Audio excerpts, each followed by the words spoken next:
être guidé par le Saint-Esprit est quelque chose de vraiment majeur. Et j'étais une chrétienne pour beaucoup d'années. Et même si j'aimais Dieu et j'allais à l'église régulièrement, je n'étais pas guidée par le Saint-Esprit. J'étais guidée par moi-même. J'étais guidée par Joyce et ce que je voulais faire, et cela s'appelle la chrétienté charnelle. C'est de cela que Paul parlait quand il parlait à propos de personnes qui étaient charnelles.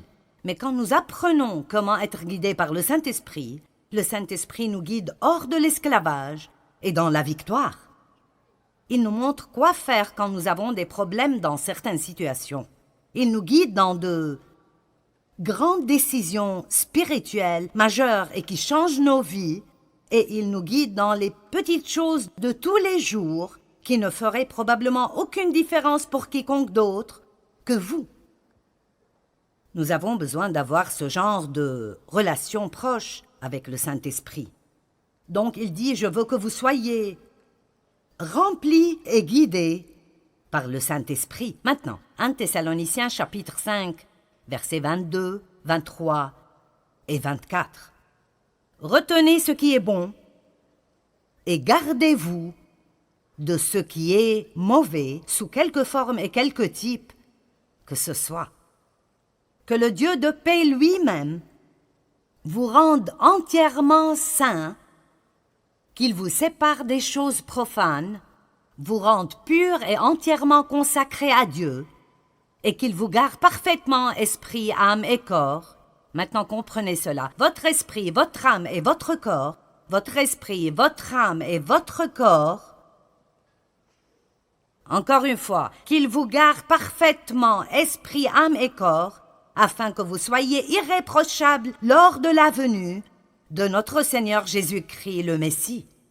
Et le verset 24, « Celui qui vous appelle à lui est fidèle et digne de confiance, et c'est lui qui accomplira tout cela.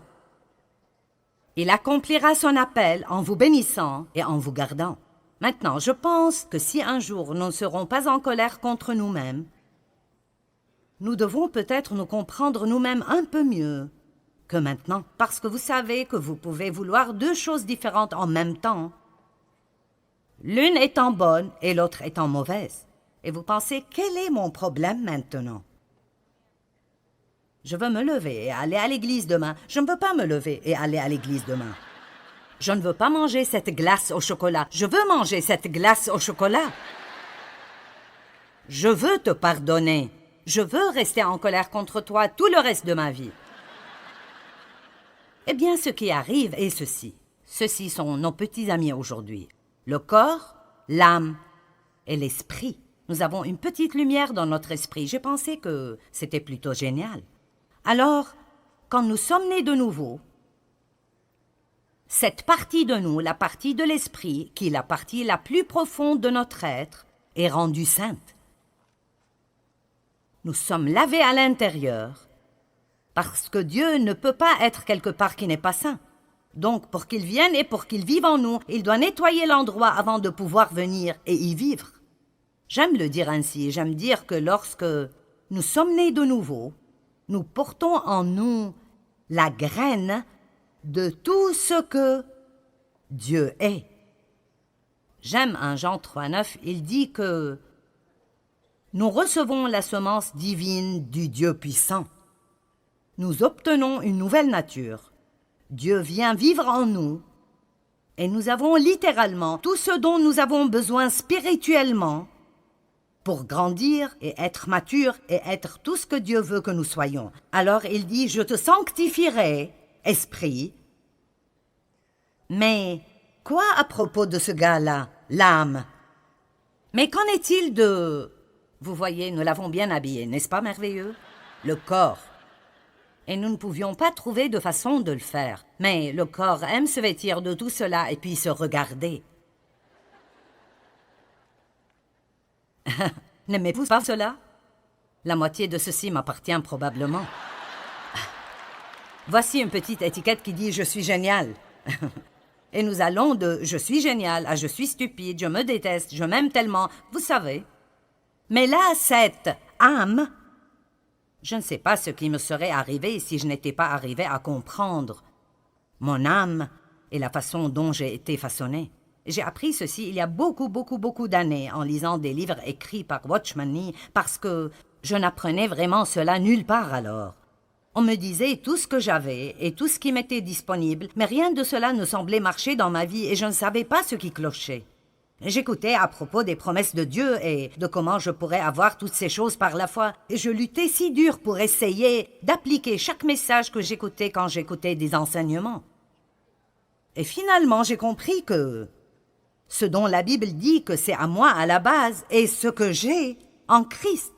Mais si ça ne sort jamais de mon esprit, dans mon âme, et ne sort pas ultimement à travers mon corps jusqu'à là où les gens peuvent le voir, alors j'irai peut-être bien, mais je n'aiderai personne d'autre. Je ne pourrai pas faire quoi que ce soit pour quiconque d'autre. Et alors ça m'aidait vraiment pour me comprendre moi-même, de réaliser que mon âme, et nous en avons tous une, et ma pensée, ma volonté et mes émotions. Votre âme vous dit ce que vous voulez, ce que vous pensez et comment vous vous sentez. Elle ne vous dit rien à propos de Dieu, elle vous dit tout à propos de vous-même. Alors, votre esprit peut vous guider et vous dire de vous lever et d'aller à l'église, ou de donner quelque chose, ou de demander pardon à quelqu'un, ou de donner une faveur à quelqu'un. Et dans cette partie, la partie de la nouvelle nature en vous, vous voulez vraiment le faire. Vous aimez Dieu et vous voulez le faire. Mais après, votre âme dit « Je n'ai pas envie de faire cela. Je ne veux pas. Et franchement, je ne pense pas que c'est une bonne idée. Il n'était pas très gentil avec toi, pourquoi devrais-tu faire cela? Et alors tout le raisonnement commence à propos de pourquoi vous ne devez pas faire cela, et votre corps veut juste se reposer et faire la sieste, ou manger un beignet, ou quelque chose comme ça. Alors vous devez comprendre, votre corps n'est capable de faire que ce que vous l'entraînez à faire. Il ne peut faire rien d'autre, il est juste plutôt stupide, sauf si vous l'entraînez et le garder sous contrôle tout le temps. Ce n'est pas surprenant que Paul ait dit « Je traite durement mon corps ». Il n'a pas dit « Je nourris sûrement mon corps », il a dit « Je traite durement mon corps ». Ça sonne pareil, mais les mots sont bien différents. Alors, ça nous aide beaucoup de comprendre ceci. Paul a décrit ce même dilemme dans Romains chapitre 7. Et si vous lisez Romains 7 depuis le verset 15 jusqu'à la fin du chapitre, vous penserez « Il sait de quoi je parle ».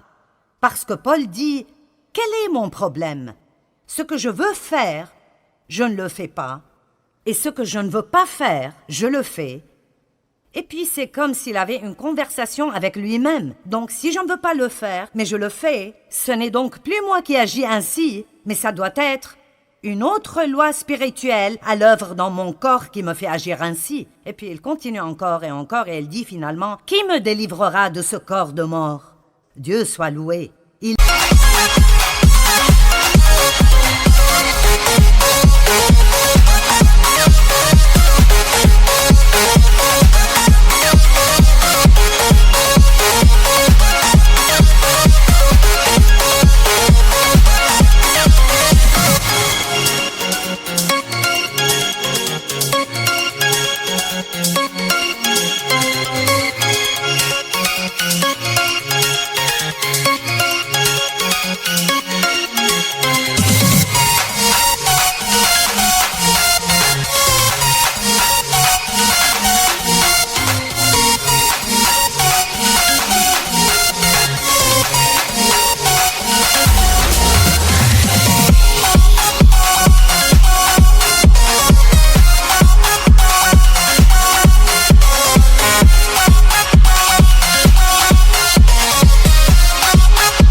Le fera par Jésus-Christ. Donc, si nous revenons à 1 Thessaloniciens, il a dit « Je vous sanctifierai, corps, âme et esprit. Je le ferai. J'accomplirai mon appel en vous sanctifiant. » Nous voyons que Jésus est le chef et le consommateur de la foi. La Bible nous enseigne dans Philippiens 1,6 que celui qui a commencé en vous cette bonne œuvre la rendra parfaite pour le jour de Jésus-Christ. Eh bien, si Dieu fera tout cela, et si j'ai été sauvé depuis 25 ans et je me suis toujours un désastre, si j'ai été sauvé depuis 25 ans et je suis toujours...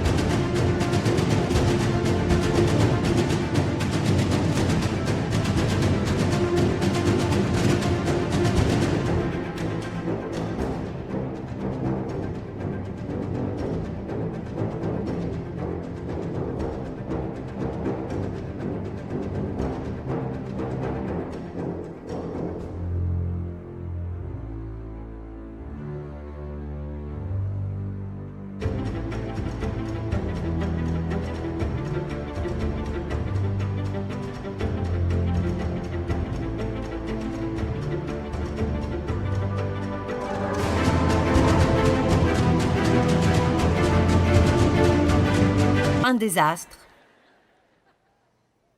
je serai de ce côté. Si j'ai été sauvée depuis 25 ans,